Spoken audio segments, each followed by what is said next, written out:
हाँ जी। तो राजस्थान पॉलिटी में हमने पंचायती राज को फिनिश कर दिया था। आज हम अर्बन लोकल गवर्नमेंट के बारे में बात करेंगे। मेरा नाम दीपक यादव है और अब हम चीज़ों को स्टार्ट करते हैं। अर्बन लोकल गवर्नमेंट मतलब शहरी स्थानीय सरकार का तात्पर्य उन सरकारी संस्थाओं और निकायों से है जो शहरों और नगरों के प्रशासन, प्रबंधन और विकास के लिए उत्तरदायित्व होते हैं। भारत में शहरी स्थानीय सरकार को नगरपालिका प्रणाली के तहत संचालित किया जाता है। इसे भारत के संविधान 74th कॉन्स्टिट्यूशनल अमेंडमेंट एक्ट के तहत बनाया गया था। अब हम फाइनली बात कर लेते हैं अर्बन लोकल गवर्नमेंट के कितने टाइप्स होते हैं। हमने यहाँ पर अर्बन लोकल गवर्नमेंट को 6 सब पार्ट में डिवाइड किया हुआ है। पहला, नगर निगम मतलब म्युनिसिपल कॉरपोरेशन। दूसरा, म्युनिसिपैलिटीज मतलब नगर परिषद।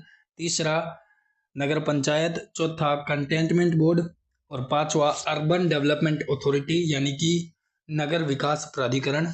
और छठा, मेट्रोपॉलिटन प्लानिंग कमेटी। अब हम वन बाय वन इनके फंक्शंस पे भी ध्यान दे लेते हैं कि ये किस प्रकार से काम करती है और किस तरीके से और किन नगरों में इसे प्रयोग में लाया जाता है। सबसे पहले हम म्युनिसिपल कॉरपोरेशन के बारे में पढ़ लेते हैं, यानी कि नगर निगम। ये बड़े शहरों और महानगरों के लिए प्रयोग में लाई जाती है। उदाहरण के लिए दिल्ली नगर निगम और मुंबई नगर निगम। दूसरा जो पार्ट है जिसे हम कहते हैं म्युनिसिपैलिटीज मतलब नगर परिषद, ये मध्य आकार के शहरों के लिए प्रयोग में लाई जाती है। छोटे और मध्य स्तर के शहरों में प्रशासन के कार्यों को संभालती भी है। तीसरा, अगर हम बात करें नगर पंचायत, ये छोटे कस्बों और शहरीकरण की ओर बदलते हुए क्षेत्रों के लिए प्रयोग में लाई जाती है नगर पंचायत। चौथा जो है कंटेनमेंट बोर्ड, जो कि सैन्य क्षेत्रों के प्रबंधन के लिए प्रयोग में लाई जाती है। पांचवा, अर्बन डेवलपमेंट अथॉरिटी यानी कि नगर विकास प्राधिकरण, जो शहरी विकास और योजनाओं के लिए जिम्मेदार होती है। छठा, मेट्रोपॉलिटन प्लानिंग कमेटी, जो महानगरों के संग्रह, विकास और योजना बनाने के लिए प्रयोग में लाई जाती है। परंतु अगर हम राजस्थान पॉलिटी की बात करें तो हमें 3 प्रकार की अर्बन लोकल गवर्नमेंट के बारे में पढ़ना है, जो कि मेन है म्युनिसिपल कॉरपोरेशन, म्युनिसिपैलिटीज और म्युनिसिपल काउंसिल्स। तो फाइनली अब हम बात कर लेते हैं कि जो अर्बन लोकल गवर्नमेंट है उसके क्या क्या वर्क होते हैं, क्या क्या फंक्शंस होते हैं। इनके फंक्शंस को हम 3 प्रकार से डिवाइड कर सकते हैं। पहला, इनका कुछ मैंडेटरी फंक्शंस होते हैं। दूसरा, इनके कुछ डेवलपमेंटल फंक्शंस होते हैं। और तीसरा, इनके कुछ कुछ डिस्क्रिशनरी फंक्शंस भी होते हैं। मैंडेटरी फंक्शन यानी कि अनिवार्य कार्य, जिसमें सड़कें, बिजली, पानी, सफाई, जल निकासी की व्यवस्था, स्वास्थ्य सेवाएं और प्रारंभिक शिक्षा मैंडेटरी फंक्शंस में से एक है जो अर्बन लोकल गवर्नमेंट के अंदर आती है। दूसरी बात करें इनके जो डेवलपमेंटल फंक्शंस होते हैं, जैसे कि शहरों का निर्याजित विकास। और दूसरा, शहरी गरीबी उन्मूलन कार्यक्रम को आगे बढ़ाना। तीसरा जो इनका फंक्शन होता है जिसे हम कहते हैं डिस्क्रिशनरी फंक्शन, जैसे पार्क, उद्यान, पुस्तकालय, एंटरटेनमेंट की जो जगहें हैं, इन सबको प्रबंधन में लाना, ये इनके कुछ डिस्क्रिशनरी फंक्शंस होते हैं। तो इन लोगों को, इन फंक्शंस को प्रोसीड करने के लिए इनको फाइनेंशियली भी सपोर्ट की जरूरत होती है। तो ये अपने फाइनेंस को किस प्रकार से प्रयोग में लाते हैं और इनके फाइनेंस का सबसे बड़ा सोर्स क्या होता है उसके बारे में अब हम पढ़ेंगे। मतलब अर्बन लोकल गवर्नमेंट की जो फाइनेंशियल रिसोर्सेज होते हैं उसके बारे में बात करते हैं। सबसे पहला, ये टैक्सेस के थ्रू अपने फाइनेंस को सपोर्ट कर पाते हैं। जैसे ये प्रॉपर्टी टैक्स, एंटरटेनमेंट टैक्स और वाटर टैक्स की डिमांड कर सकते हैं। दूसरा, गैर और राजस्व मतलब इलीगल जो चीज़ें होती हैं उन चीज़ों से ये फाइनेंशियल रिसोर्सेज को पूरा कर पाते हैं, जैसे लाइसेंसिंग फीस और पार्किंग फीस एक्सेट्रा। तीसरा, इनका जो सोर्स होता है वो राज्य और केंद्र सरकार से दिया हुआ अनुदान, मतलब पहला टैक्स, दूसरा इलीगल टैक्स, या फिर जो इनके रिवेन्यू रिसोर्सेज होते हैं उनके द्वारा ये अपने फाइनेंशियल स्टेटस को बरकरार रख पाते हैं। और लास्ट, वो केंद्र सरकार के द्वारा दिए गए अनुदान से अपने फाइनेंशियल रिसोर्सेज को कंप्लीट कर पाते हैं। आज के समय पे इन पे आने वाले चैलेंजेस की बात किया जाए तो इनको फाइनेंशियल मतलब इकोनॉमिकल चैलेंजेस देखने को मिलते हैं। और अधिनियम शहरीकरण मतलब जो रैपिड अर्बनाइजेशन है वो इनके लिए एक चुनौती बनकर उभरता है।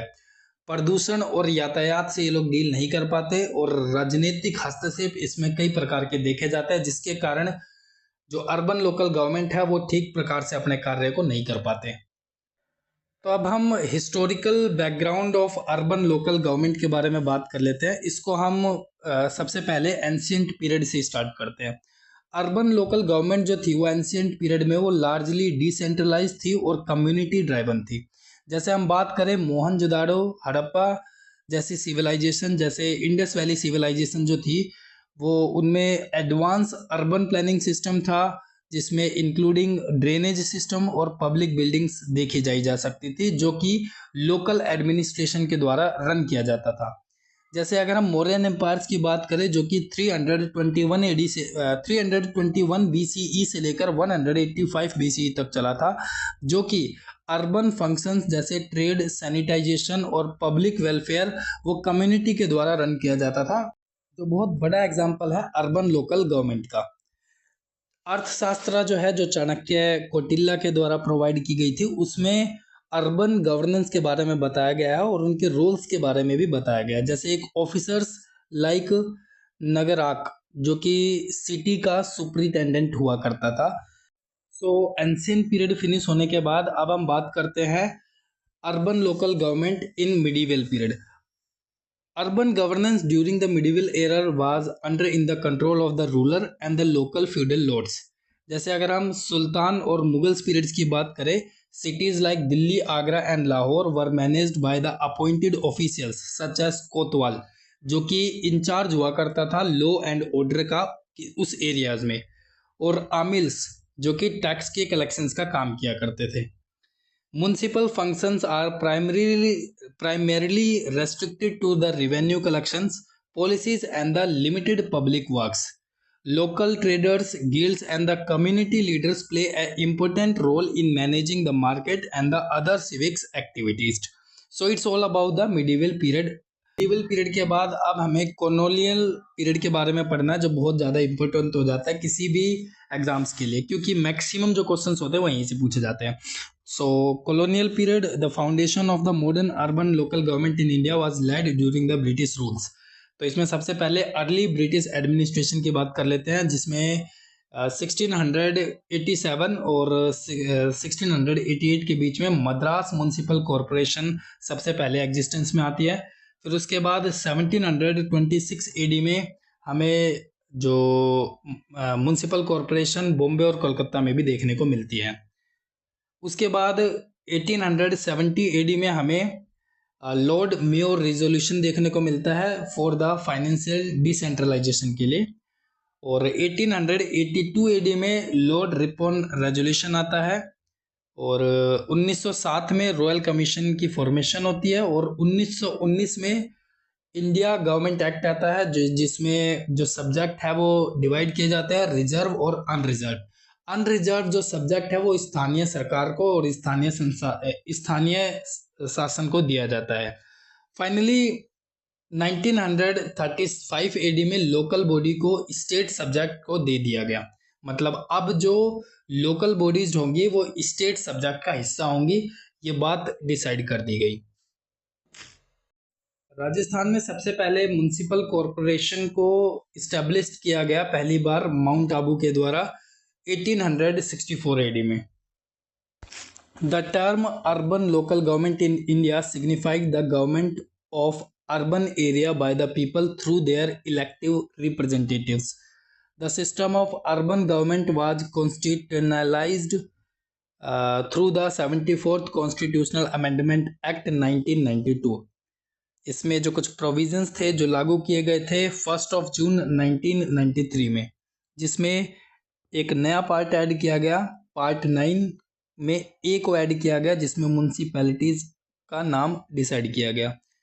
म्यूनसिपैलिटीज से डील करता है आर्टिकल 243 के सब क्लोज पी से लेकर 243 के सब क्लोज जेड जी तक, जिसमें टोटल 18 आर्टिकल्स हमारे कॉन्स्टिट्यूशन में देखने को मिलते हैं। अर्बन लोकल गवर्नमेंट को 12वें शेड्यूल के अंदर ऐड किया गया है हमारे कॉन्स्टिट्यूशन में। The subject of urban local government is dealt with the following three ministries. The first one is Ministry of Housing and Urban Development. Second one is Ministry of Defense. Third one is Ministry of Home Affairs. So अब हम बात कर लेते हैं silent feature of the 74th constitutional amendment act 1992 के बारे में। इसमें हमने पढ़ा था टोटल हमें 18 आर्टिकल्स के बारे में पढ़ना है। आर्टिकल 243 के सब क्लॉज पी से लेकर आर्टिकल 243 के सब क्लॉज जेड जी तक। तो हम डिफाइन करते हैं आर्टिकल 243 के सब क्लॉज पी को, जिसमें committee, district, metropolitan areas, municipal areas, municipalities, पंचायतन और पॉपुलेशन को डिफाइन किया गया है। आर्टिकल 243 के सब क्लॉज क्यू में कॉन्स्टिट्यूशन ऑफ म्युनिसिपैलिटीज के बारे में बताया गया है, जिसमें 3 टाइप की म्युनिसिपैलिटीज बताई गई हैं। पहला नगर पंचायत, दूसरा म्युनिसिपल काउंसिल और तीसरा म्युनिसिपल कॉरपोरेशन। नगर पंचायत जो इसमें विलेज और सिटी को कनेक्ट किया जाता है, और म्युनिसिपल कॉरपोरेशन राजस्थान में 10 म्युनिसिपल कॉरपोरेशन प्रेजेंट है। इसके बाद हम तीसरा आर्टिकल पढ़ेंगे जिसका नाम है आर्टिकल 243 का सब क्लॉज आर, जिसमें कंपोजिशन ऑफ म्युनिसिपैलिटीज के बारे में बात की गई है। So the first point is all the member of the municipal shall be elected directly by the people of the municipal areas. The second one is each municipal area shall be divided into the territorial constituencies to be known as wards.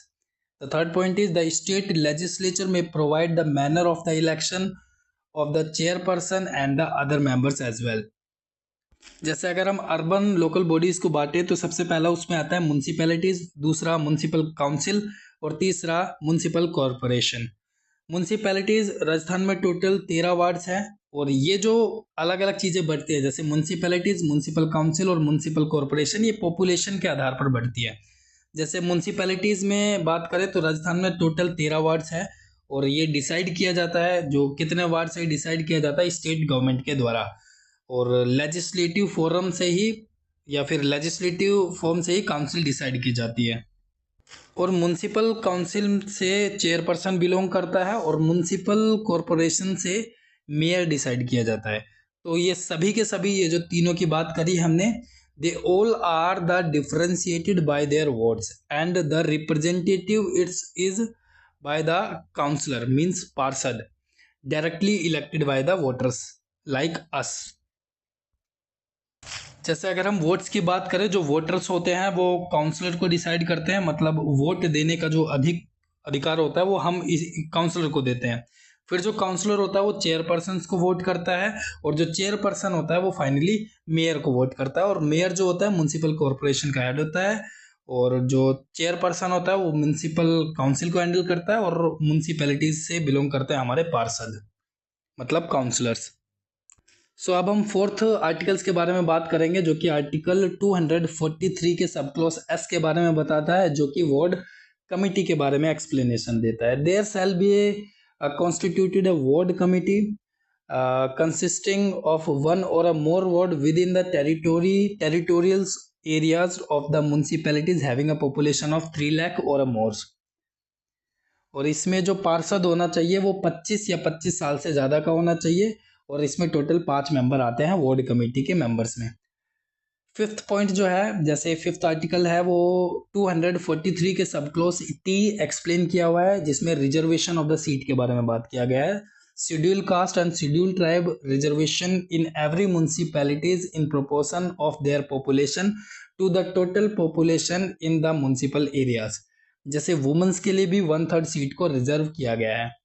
6th article की बात करें तो article 243 के सब clause we में इनके term and duration की बात की गई है। तो इनका जो टर्म होता है वो 5 साल के लिए होता है, और 5 साल से पहले भी अगर कोई होता है, मतलब अगर means before 5 year it will be dissolve, then re election will conduct with in a 6th month.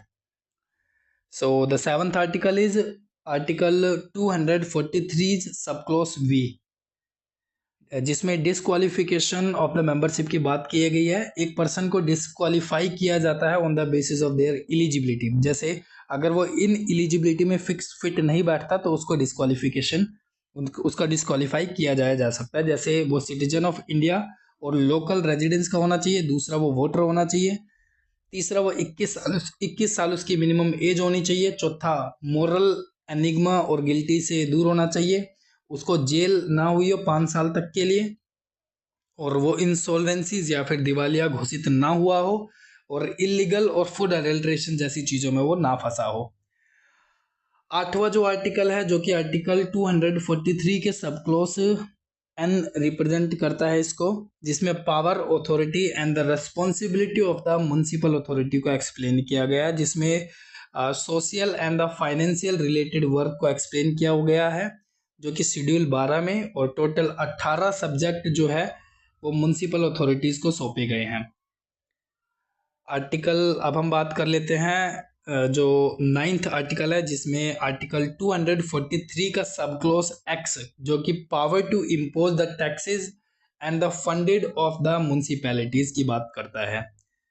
जो 10वां आर्टिकल है, जो कि आर्टिकल 243 का सब क्लॉज वाई है, जो कि स्टेट फाइनेंस कमीशन को गठित करने की बात करता है। मीन्स जो कि जो गवर्नर इस्टेब्लिश कर सकता है स्टेट फाइनेंस कमीशन को, और ये हर 5 साल में रिन्यू होता है और review by the financial status. इसके बाद हम 11वें आर्टिकल को पढ़ते हैं, जो कि आर्टिकल 243 का सब क्लॉज जेड है, जो कि audit of account of municipalities की बात करता है। Means the state legislature may by law make provisions and respect to the maintenance of the account and the municipalities। इसके बाद आर्टिकल 243 का सब क्लॉज जेड ए आता है, जो कि सुपरिटेंडेंस डायरेक्शंस और कंट्रोल की बात करता है, मतलब अधीक्षण, जिसमें वोटर की लिस्ट को डिसाइड किया गया है, announcement of the election programme की बात की जाती है इसमें, और तीसरा इलेक्शन मैन फोर्स प्रोवाइडर भी इसे कहा जाता है। ये जो आर्टिकल है स्टेट इलेक्शन कमीशन के बारे में बात करता है। इसके बाद आर्टिकल 243 के सब क्लॉज जेड बी की बात करते हैं, जो कि एप्लीकेशन ऑफ यूनियन टेरिटरीज में अप्लाई होता है, जिसमें प्रेसिडेंट ऑफ इंडिया में directed that the provision of the act shall be apply. 14th जो आर्टिकल है, आर्टिकल 243 का sub clause Z C, the act does not apply on the schedule areas in the state like tribal areas, जिसमें जो जैसे tribal areas हमारे India में 10 decide किए गए हैं। 15th जो आर्टिकल है, जो कि आर्टिकल 243 का सब क्लॉज जेड डी की बात करता है, जिसमें committee and the district planning की बात की जाती है। Means a district planning committee to consolidated the plans prepared by the panchayat municipalities in the district to prepare the drafting development plan of the district as a whole, जिसमें point की बात की गई, द स्टेट लेजिस्लेचर में take the provisions as, the first provision is the composition of the committee, second one is the election of the member, and the third one is the function of the planning committees. Then after जो 16th article है, जो कि article 243 का sub clause Z ई आता है, जिसमें committee of the metropolitan planning की बात की गई है। Metropolitan which having a population of 10 lakh and the more, it shall be having a committee. The state legislature may take the provision. The first one is the composition of the committee. The second one is the election of the member. Third one is function. Fourth one is the election of the chairperson of the committee. And the sixth one is the representation of the central government, state government and the other institution in the committee. 17वां जो article है, वो article 243 के सब clause Z F की बात करता है, जिसमें continuously existing of law of the municipalities की बात होती है। और फाइनली जो 18वां है, वो आर्टिकल 243 जेड जी की बात करता है, जिसमें bar of interference by court and the electoral matter की बात की गई है। तो इसमें ऑल ओवर हमने 18 आर्टिकल्स पढ़ लिए हैं। तो अब हम type of the urban government के बारे में पढ़ेंगे राजस्थान पॉइंट ऑफ व्यू के हिसाब से। तो टाइप में सबसे पहला टाइप है म्युनिसिपल कॉरपोरेशन, मतलब नगर निगम। दूसरा है म्युनिसिपल काउंसिल मतलब नगर परिषद, और तीसरा है म्युनिसिपैलिटीज मतलब नगर पालिका। तो इन तीनों में डिफ्रेंशिएट करते हैं। म्युनिसिपल कॉरपोरेशन बहुत बड़े सिटीज़ में होता है, म्युनिसिपल काउंसिल छोटे सिटीज़ में होता है, और म्युनिसिपैलिटीज़ टाउन के अंदर मतलब कस्बों में होता है। म्युनिसिपल कॉरपोरेशन डिविजनल लेवल पर होता है, और म्युनिसिपल काउंसिल डिस्ट्रिक्ट लेवल पे होता है, और म्युनिसिपैलिटीज़ जहाँ पर मिनिमम पॉपुलेशंस होती हैं 50,000 से 1 लाख के बीच में। और इसके अंदर जो पॉपुलेशन होती है वो मोर देन 5 लाख होते हैं म्युनिसिपल कॉरपोरेशन के अंदर। काउंसिल के अंदर 1 लाख से 5 लाख के बीच में होती है, और म्युनिसिपैलिटीज में more than 500 to 1 lakh, right. तो हमने पढ़ लिया तीनों के बीच में difference. Municipal corporation big cities divisional level and more than 5 lakh population, and municipal council small cities district level पर होती है और इसकी पॉपुलेशन 1 लाख से 5 लाख के बीच में होती है। म्युनिसिपैलिटीज टाउन लेवल पे होती है और इसकी मिनिमम पॉपुलेशन 5,000 से 1 लाख के बीच में हो सकती है। जैसे हम डिवीजन की बात करें तो सबसे ग्राउंड लेवल पर ग्राम पंचायत होती है, उसके ऊपर पंचायत समिति और उसके ऊपर जिला परिषद। They all are subordinate with each other. लेकिन जो म्युनिसिपल कॉरपोरेशन, म्युनिसिपल काउंसिल और municipalities they they all are not subordinate with each other, ठीक है। जैसे उसमें होता है ग्राम पंचायत, पंचायत समिति और जिला परिषद, ये सब लोग आपस में एक दूसरे के सबऑर्डिनेट होते हैं। लेकिन इसमें जो टाइप्स है म्युनिसिपल कॉरपोरेशन, म्युनिसिपल काउंसिल और म्युनिसिपैलिटीज, ये आपस में एक दूसरे के सबऑर्डिनेट नहीं होते। ये दोनों ये तीनों आपस में एक दूसरे से इंडिपेंडेंट बॉडी की तरह काम करते हैं। जैसे म्युनिसिपल कॉरपोरेशन जयपुर में काम करती है, म्युनिसिपल काउंसिल सिटीज में काम करते हैं और म्युनिसिपैलिटीज टाउन में काम करते हैं, और तीनों का इंडिविजुअल काम है और इंडिपेंडेंट काम है। इसलिए म्युनिसिपल अथॉरिटीज में they have 3 authorities like municipal authorities. सबसे ऊपर लेवल पे होती है काउंसिल, और उसके नीचे लेवल पे होती है स्टैंडिंग कमिटीज, और तीसरे नंबर पे होती है कमिश्नर या फिर ईओ। तो हम बात कर लेते हैं काउंसिल क्या होती है। It is a deliberative and the legislative wings. It consist councillor and the nominated members.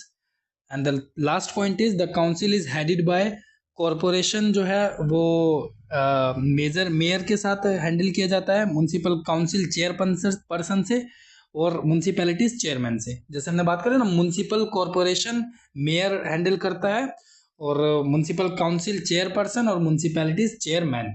अगर हम टेन्योर की बात करें तो 5 साल का इनका टेन्योर होता है, और हटाने की प्रक्रिया में चुनाव के बाद 2 वर्ष तक कोई भी रिमूवल प्रोसेस स्टार्ट नहीं किया जा सकता। 3rd और 4th ईयर में हटाने के प्रोसेस को स्टार्ट किया जा सकता है, लेकिन 3/4 बहुमत से इनको हटाया जा सकता है। मतलब 3/4 अगर बहुमत है तो ही इन्हें हटाया जा सकता है।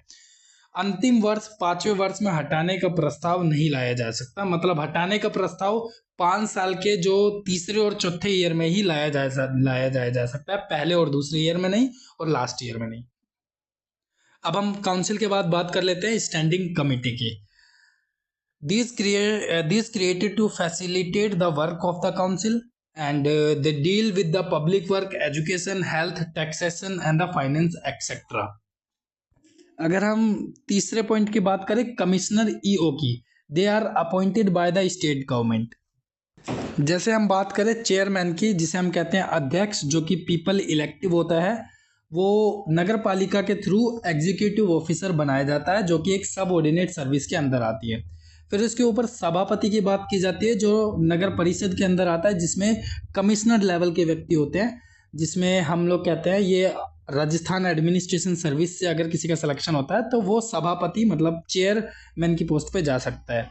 अगर हम महापौर की बात करें, जो नगर निगम के अंदर आते हैं, जिसमें एडमिनिस्ट्रेटिव ऑफिसर मतलब कमिश्नर लेवल का एक व्यक्ति होता है, जो आईएएस लेवल का एक व्यक्ति होता है। अगर हम फंक्शन की बात करें कमिश्नर या फिर एग्जीक्यूटिव ऑफिसर के बारे में, तो इसका ये होता है, he is responsible for the implementation of the council and the standing committee decisions.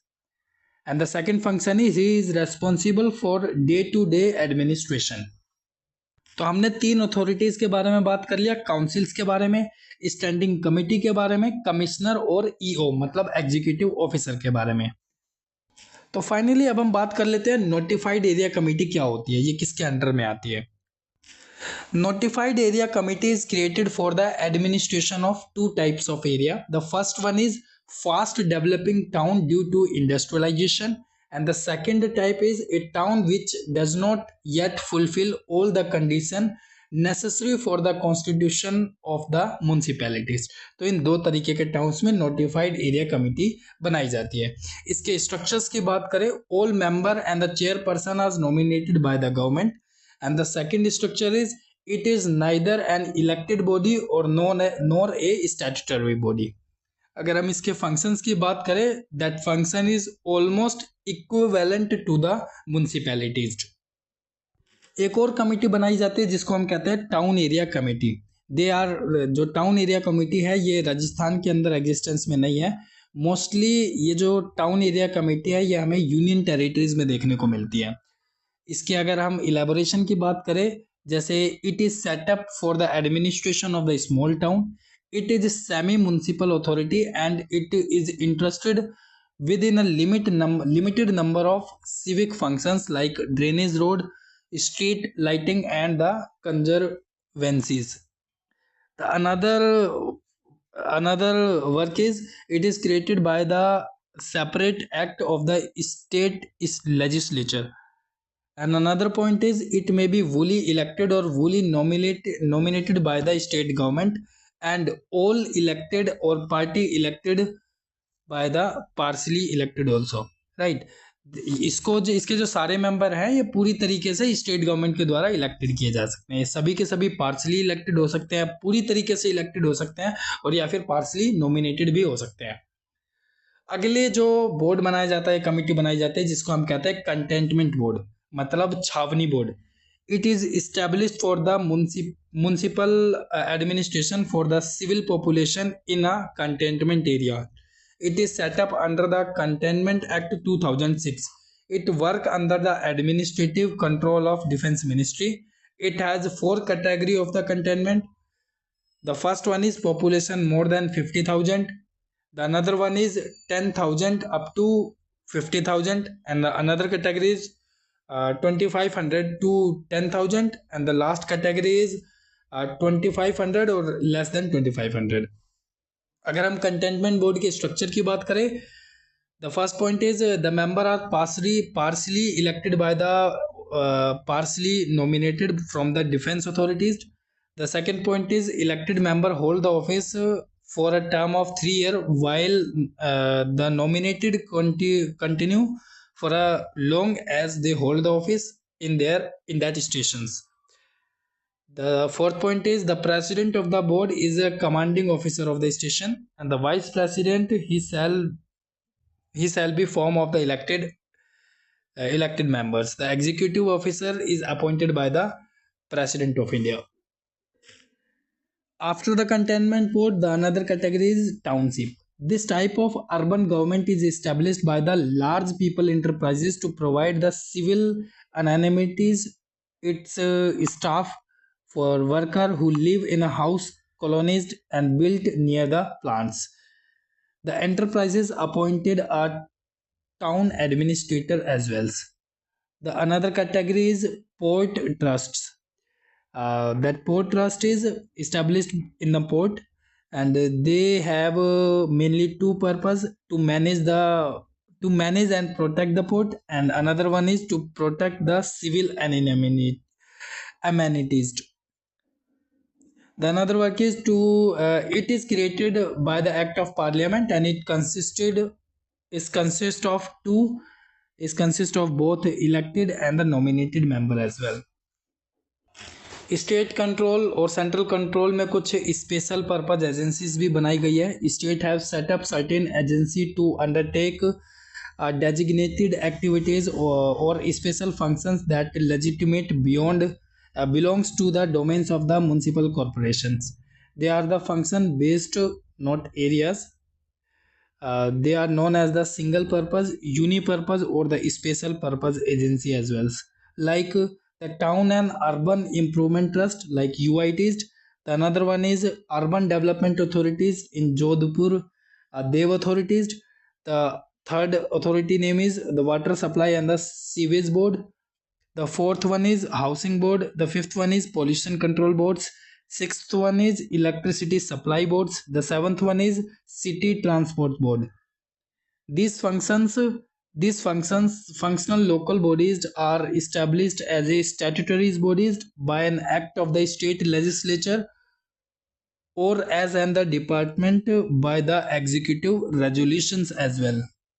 So finally अगर हम urban local bodies urban local government के साथ प्रॉब्लम्स की बात करें तो the first problem is financially dependencies, the second one is political intervene, the third one is state intervene, resources means the lack of resources, the 12th schedule subject not completely delivered by the state dependence on a personals, the financial resources are not able to collect itself, the absence of ethics in local governance, lack of transparency and increase in population pressures, etc.